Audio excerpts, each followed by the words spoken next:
When Morley Safer on 60 Minutes, do you remember him? I don't, but I do remember. remember. You're too young.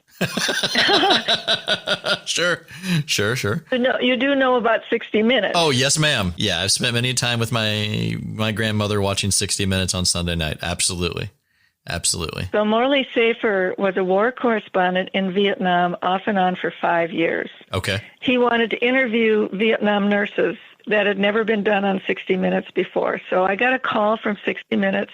I was asked if I would come on and be interviewed about women who'd served in Vietnam and about the Vietnam Women's Memorial. So I found 4 other nurses. We flew to New York. We were interviewed. And I think one of the most, profound interviews was Maggie Areola, who was still in the military, still wearing the uniform. So she was very reluctant to go on 60 Minutes. Sure. Because she said, I'm still in the Army. And for those of us who've been in the Army, we know that, we are not at liberty to just, say anything we want at any time. Exactly. Yeah.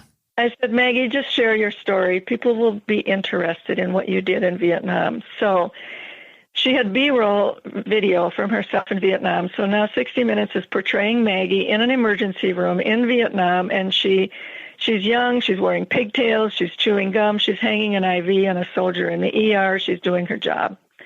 And Mr. Safer said, how could you do what you did every day in that emergency room in Vietnam? And Maggie didn't really respond. How do you answer that in 5 seconds or less? Yeah, right. And then he said, did you ever cry? And she said, only once. And Mr. Safer said, and Maggie said, well, this young man came into our emergency room and he had battlefield amputations. Both of his legs, both of his arms were missing. He had an eye dangling out of its socket, and his torso had blast injuries. And he was still talking to us. Wow. He hadn't gone into shock, Tanner. Wow. And because of those medics doing their cut downs and the chopper pilots getting that, he got there within that golden hour, the first hour. And the young man was talking to Maggie and said, I know I don't have any arms and I know I don't have any legs, but please tell my mother I love her. Wow. And then he wanted a rabbi because he was Jewish. And there wasn't a rabbi at the hospital, so she asked the medic to go get one of a surgeon who was Jewish, someone that could come and be with him for his last moments.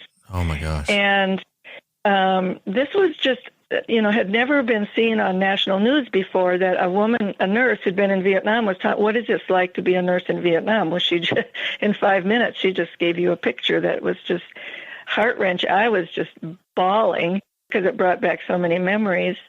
And Mr. Safer was just astonished, and he said, well, did he live?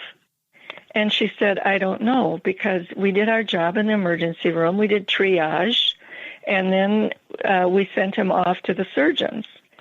And she felt guilty all these years because she never found his mother, never told the mother that her son loved him. And she was a little afraid to do it because maybe she would ask questions, and she didn't really want to tell the mom, what he looked like when he came in.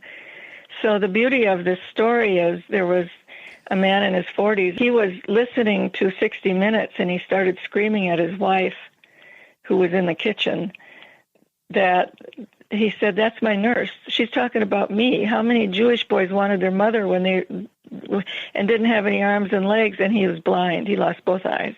Wow. So he's blind, lost. This is a Vietnam. You think about the tragedy of war, losing your limbs, your eyesight, but you survive because of the mission and the duty of the medical workers. And so they were astonished. Here's a nurse talking about him on national TV. So they called 60 Minutes, and they found each other after all those years and could hug. Wow. And he wanted to thank you to her. So that was a kind of a roundabout way, Tanner, of answering your question about what was it like during that 68, 69, when we had numerous patients come into us like this, but they weren't all as lucky as he was. Sure. Wow. My gosh, that's just one day in the life of a nurse. That's just one day.